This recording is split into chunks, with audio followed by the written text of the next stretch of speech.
नमस्कार दोस्तों, स्वागत है आपका प्रयागराज स्टेनो चैनल पर।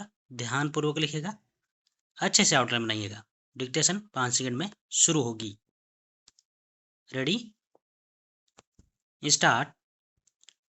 सड़क परिवहन मंत्रालय और भारतीय रेलवे के आंकड़ों के अनुसार देश में 1.46 लाख किलोमीटर से अधिक राष्ट्रीय राजमार्ग हैं। रेलवे नेटवर्क लगभग 68,000 किलोमीटर लंबा है। यह दुनिया का चौथा सबसे बड़ा रेल नेटवर्क है। देश को वैश्विक विनिर्माण केंद्र बनाने के लिए भी कई उपाय किए गए हैं। मेक इन इंडिया और उत्पादन से जुड़े प्रोत्साहन की योजनाओं के माध्यम से सरकार उद्योगों को प्रोत्साहित कर रही है। इतना सब कुछ होते हुए दुनिया की तीसरी बड़ी अर्थव्यवस्था बनने के लिए भारत की राह में बाधाएं भी कम नहीं हैं। इनमें बेरोजगारी और रोजगार सृजन एक बड़ी चुनौती है।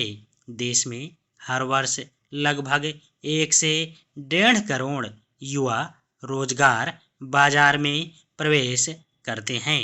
Centre for monitoring Indian economy के अनुसार भारत की बेरोजगारी दर 7 से 8% के आसपास रहती है।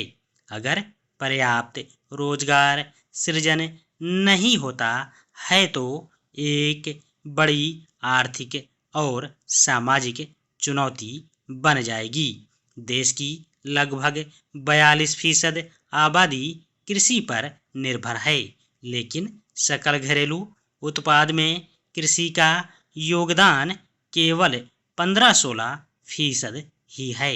आज भी सिंचाई और आधुनिक तकनीक की कमी कृषि क्षेत्र में उत्पादन को प्रभावित करती है।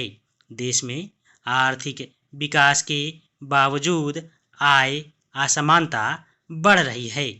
ऑक्सफैम की समानता रिपोर्ट के अनुसार भारत के शीर्ष 10% लोग देश की लगभग 70% संपत्ति को नियंत्रित करते हैं, जबकि निचले 30% लोगों के पास बहुत कम संपत्ति है।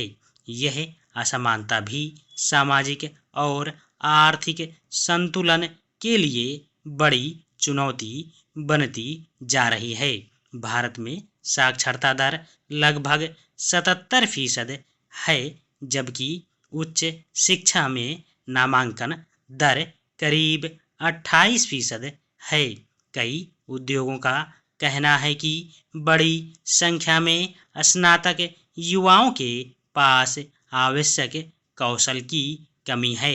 इसलिए कौशल विकास कार्यक्रमों को मजबूत करना आवश्यक है। इसके अलावा तेजी से बढ़ते औद्योगिकरण और शहरीकरण के कारण पर्यावरणीय समस्याएं भी लगातार बढ़ रही हैं। विश्व स्वास्थ्य संगठन के अनुसार दुनिया के सबसे प्रदूषित शहरों में कई भारतीय शहर भी शामिल हैं। नीति आयोग की जल रपट के आंकड़ों से पता चलता है कि देश के लगभग 60 करोड़ लोग जल संकट का सामना कर सकते हैं। यह समस्या भी तीसरी बड़ी अर्थव्यवस्था बनने की राह में बाधा पैदा कर सकती है। यही नहीं, अमेरिका, इजराइल और ईरान युद्ध की स्थिति विश्व की सभी अर्थव्यवस्थाओं को प्रभावित कर रही है और भारत भी इससे अछूता नहीं है। इस पहलू पर भी गंभीरता से विचार करने की जरूरत है।